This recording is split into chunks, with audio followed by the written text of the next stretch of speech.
Hello, my dear students. So let us move with question number 7. Write a pair of irrational numbers. क्या कह रहा है? Write a pair of irrational number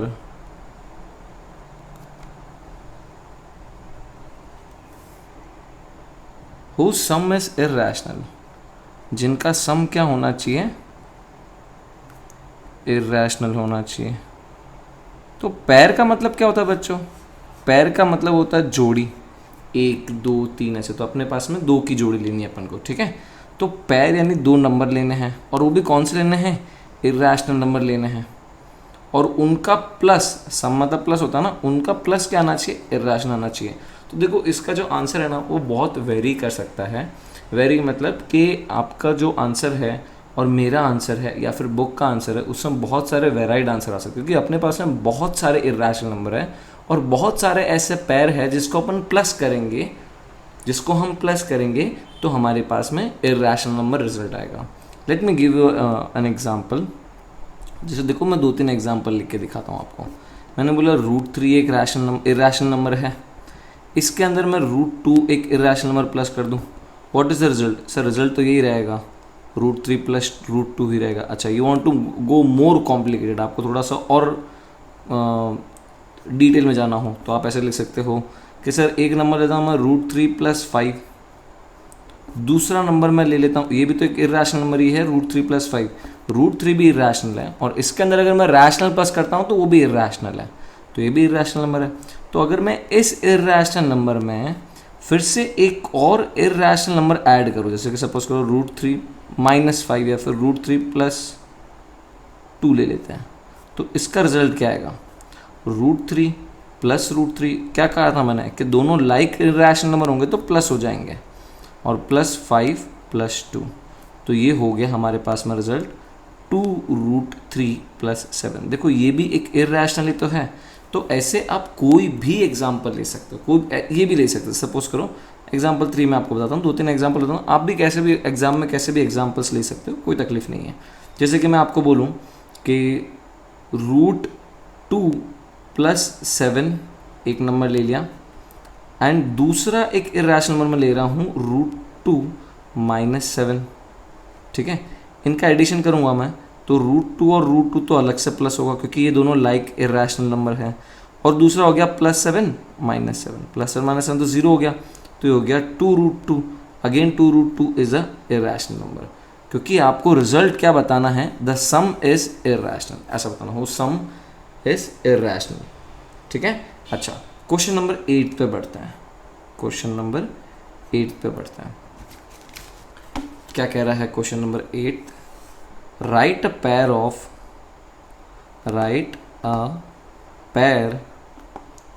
of irrational number. Irrational number का ही पैर लिखना है, ठीक है। वापस से आप कोई भी दो ऐसे ले सकते हो, लेकिन कंडीशन कैसे बनानी है, रिजल्ट क्या बनाना है?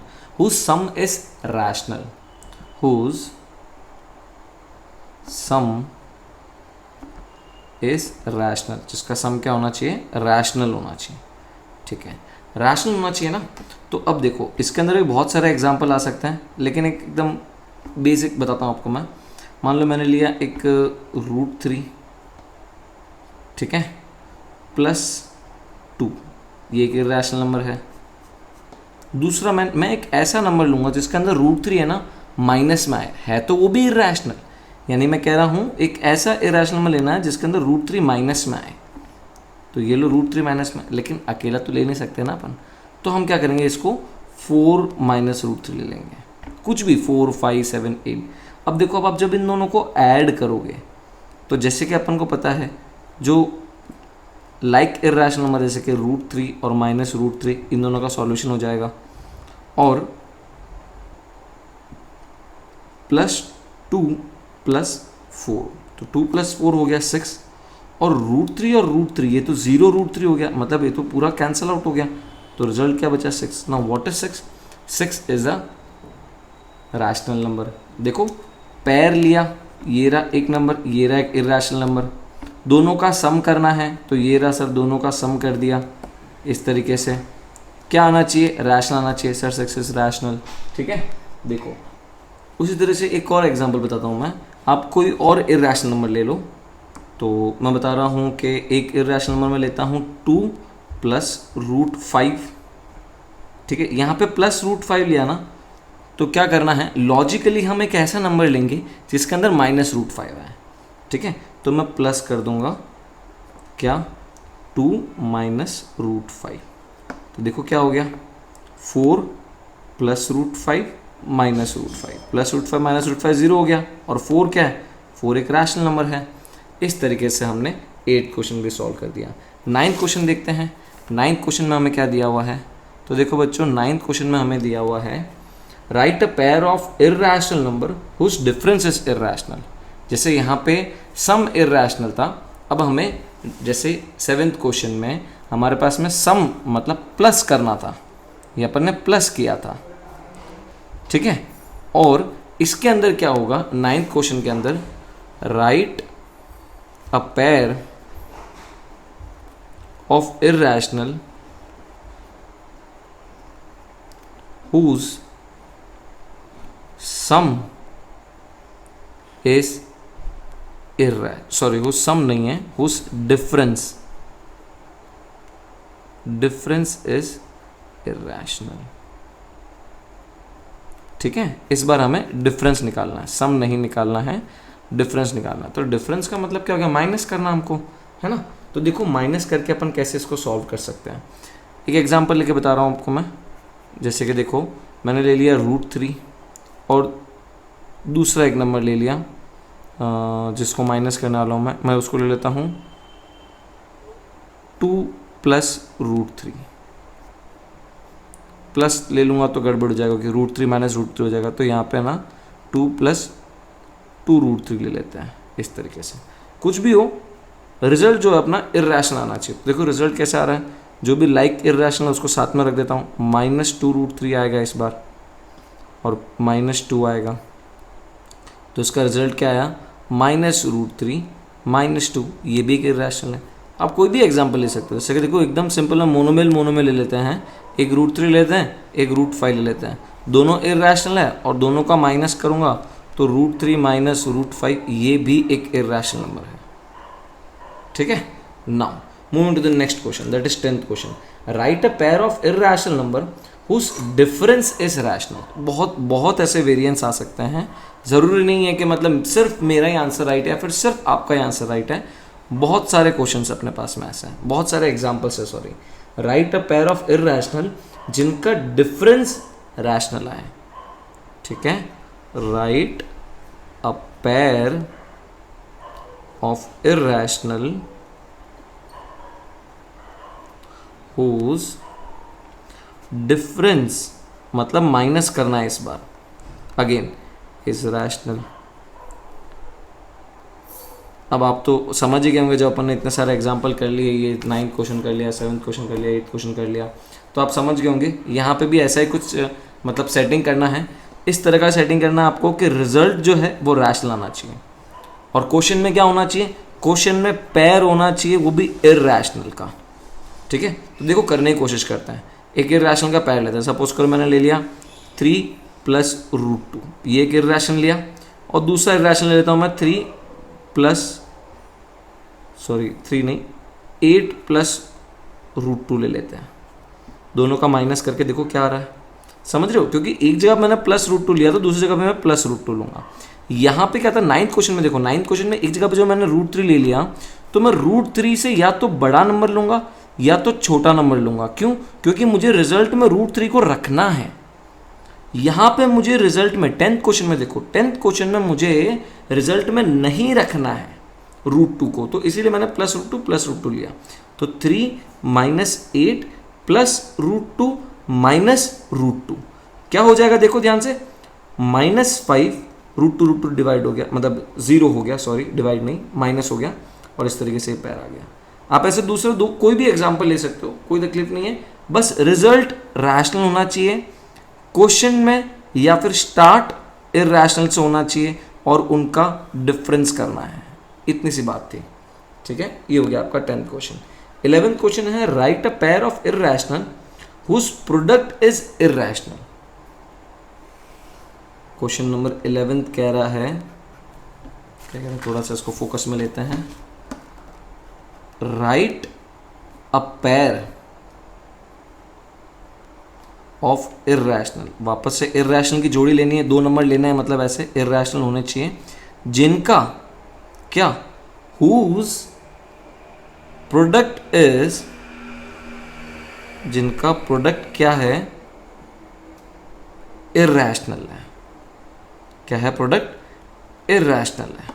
ठीक है, तो यानी अपन जैसे अपन ने अभी तक देखा सेम टू सेम कंडीशन है, लेकिन इस बार प्लस माइनस नहीं, इस बार क्या है, प्रोडक्ट है, मतलब मल्टीप्लाई करना है मुझे। ठीक है, तो एक नंबर लेते हैं, जैसे सपोज कर मैंने √3 ले लिया, ये एक इर्रेशनल है, तो अब मैं ना √3 नहीं लूंगा दूसरी जगह पे मल्टीप्लाई करने पे, क्योंकि अगर √3 को √3 से मल्टीप्लाई कर दूंगा तो मेरे पास में क्या आ जाएगा, 3 आ जाएगा, जो कि रैशनल है। तो मैं क्या करूंगा, मैं यहाँ पे कोई भी दूसरा इर्रेशनल नंबर ले लो, कोई भी दूसरा, सपोज करो √2 ले लिया। जब अपन ने इसको सॉल्व किया, रूट में है दोनों नंबर, मल्टीप्लाई करेंगे, होल रूट हो जाएगा, 3 × 2 क्या आ गया, √6, विच इज अगेन इर्रेशनल। आप चाहो तो, मतलब ये एग्जाम्पल 1 लिख देता हूँ, आप चाहो तो ऐसे मोनोमियल बाइनोमियल वाले भी ले सकते हो, जैसे कि √2, ठीक है, और दूसरा नंबर आप ले लो 3 + √2 या फिर √3, कुछ भी ले सकते हो। तो देखो √2 जब 3 से प्रोडक्ट करना है, मल्टीप्लाई करना है, तो √2 जब 3 से मल्टीप्लाई होगा तो क्या हो जाएगा, 3√2 हो जाएगा। √2 जब √2 से मल्टीप्लाई होगा तो क्या हो जाएगा, √2 सेम नंबर सेम रूट, तो देखो रूट में लेके 2 × 2 करके भी 2 का पैर बाहर निकाल सकते हो, या फिर आप डायरेक्टली भी इधर 2 लिख सकते हो। ठीक है, तो इसका रिजल्ट हो जाएगा 3√2 + 2। ये भी एक इर्रेशनल है, ये भी एक इर्रेशनल है। ठीक है, देखो बढ़ते हैं 12th क्वेश्चन पे। 12th क्वेश्चन क्या कह रहा है आपको, question number 12, right a pair of irrational number, वापस से इर्रेशनल नंबर का पेयर लिखना है, right a pair of irrational number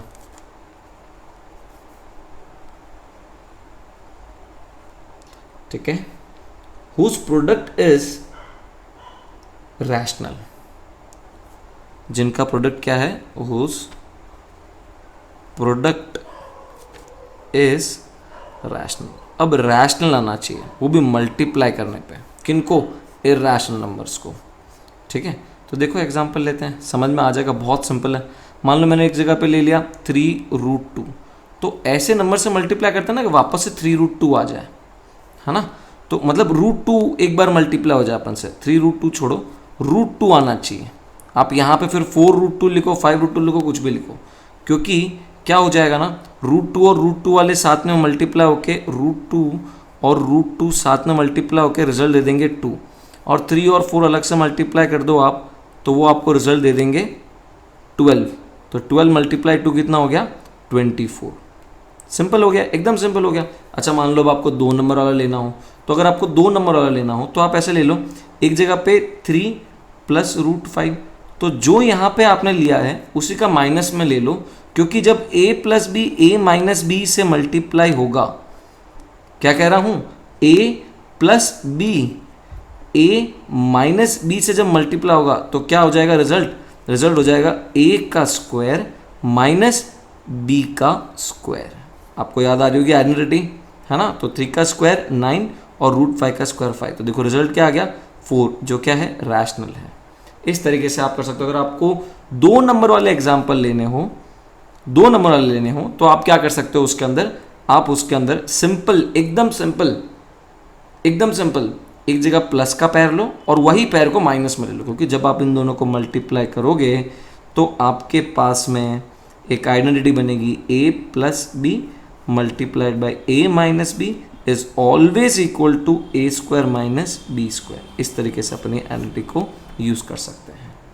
ठीक है, बढ़ते हैं क्वेश्चन नंबर 13 पे। क्या कह रहा है क्वेश्चन नंबर 13, देखो थोड़ा सा एडजस्ट कर लेते हैं।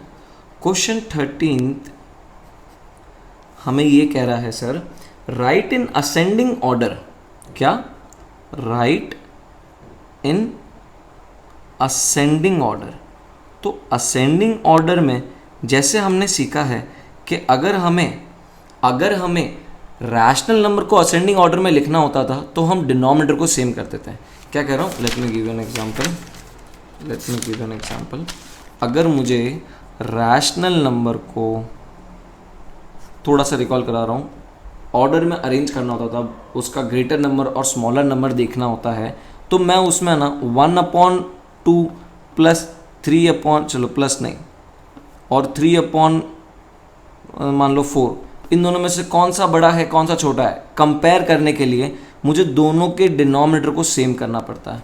तो इसको तो मैं 1/1 से मल्टीप्लाई करूँगा और इसको मैं 2/2 से मल्टीप्लाई करूँगा। तो ये प्रोसीजर है। तो ये हो गया 2/4 और ये हो गया 3/4। तो सर ये नंबर बड़ा है, इसका मतलब this number is greater and this number is smaller. ये रैशनल का कंपैरिजन था। कैसे होता था? With the help of denominator होता था। वैसे ही जब इर्रेशनल का कंपैरिजन करोगे ना आप, जब आप इर्रेशनल का कंपैरिजन करोगे तो आपको डिनोमिनेटर का कंपैरिजन नहीं करना है, आपको सर्ड का कंपैरिजन करना है। यानी जो रूट होगा ना, ये रूट दोनों में nth रूट होना चाहिए, दोनों का रूट आपको सेम बनाना है, तब जाके आप उनका कंपैरिजन कर सकते हो। ठीक है। और सारे नंबर मतलब इसके बाहर कुछ नहीं रखना है, आपको सारे नंबर रूट के अंदर रखना है। 2 कंडीशन है, पहला ये सेम होना चाहिए रूट, और दूसरा जो है ये अंदर होने चाहिए सारे नंबर। देखो जैसे कि एग्जांपल लेते हैं अपन, क्वेश्चन नंबर फर्स्ट लेते हैं अपन। फर्स्ट क्वेश्चन में क्या पूछा हुआ हमें? फर्स्ट क्वेश्चन में पूछा हुआ बच्चों कि 3√5 एंड 4√3, इसको हमें असेंडिंग ऑर्डर में अरेंज करना है। अगर मुझे असेंडिंग ऑर्डर में अरेंज करना तो मुझे पता तो होना चाहिए ना छोटा कौन सा है। तो देखो ये 3 बाहर कैसे आता है पता है आपको बच्चों? रूट के बाहर कैसे आता है ये 3 रूट के बाहर इस तरीके से आता है। जब रूट में 3 × 3 का एक पैर होता है तो 3 बाहर आता है। तो मैंने क्या कर दिया, 3 को अंदर डाल दिया, समझ रहे हो? और इस रूट के अंदर 5 ऑलरेडी था। अच्छा उसी तरीके से यहाँ पे देखो 4 है, तो 4 जब रूट के अंदर जाएगा तो ये 4 × 4 बन जाएगा, क्योंकि रूट के बाहर एक पैर निकलता है, तो जब रूट के अंदर आएगा तो वो 2 डबल बन जाएगा ऐसे। मल्टीप्लाई बाय क्या? Multiply by 3। 3 × 9, 9 × 5 =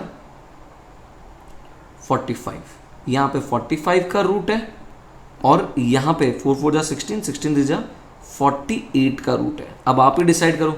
देखो सबसे पहली बात मैंने क्या बोली थी, दोनों का रूट सेम होना चाहिए। क्या दोनों का रूट सेम है? मतलब ये भी स्क्वायर रूट है और ये भी स्क्वायर रूट है, दोनों स्क्वायर रूट है। सेकंड कंडीशन, दोनों के बाहर कुछ भी नंबर नहीं होने चाहिए। सर दोनों के बाहर कोई भी नंबर नहीं है, तो 45 और 48 के अंदर कंपैरिजन करूँ तो √48 इज ग्रेटर।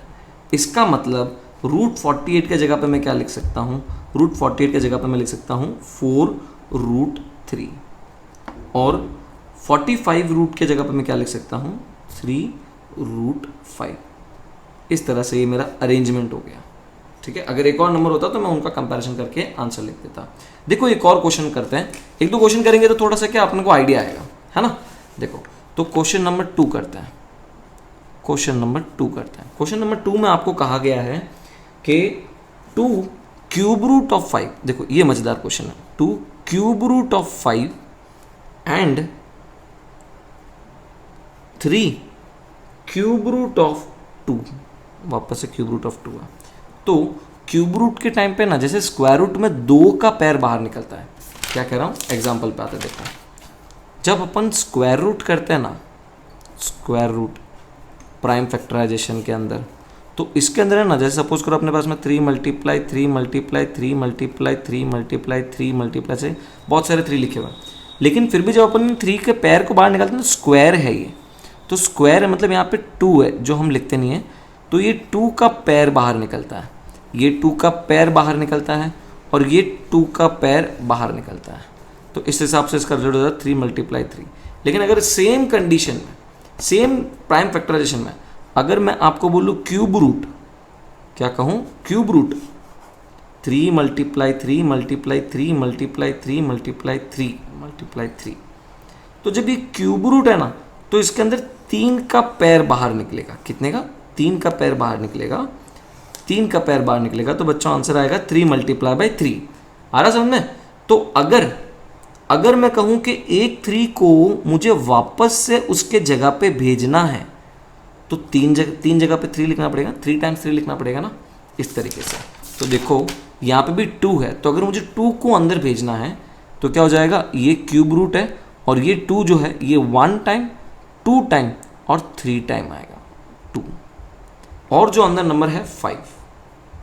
ठीक है, एंड इधर देखते हैं, इधर भी सेम ऐसे रिजल्ट होगा, 3 मल्टीप्लाई 3, क्योंकि ये 3 था, बाहर क्यूब रूट था। ध्यान रखना बच्चों, अगर यहाँ पे स्क्वायर रूट हो ना तो स्क्वायर रूट के अकॉर्डिंगली अंदर जाएगा, लेकिन यहाँ पे भी क्यूब रूट है तो क्यूब रूट के अकॉर्डिंगली अंदर जाएगा।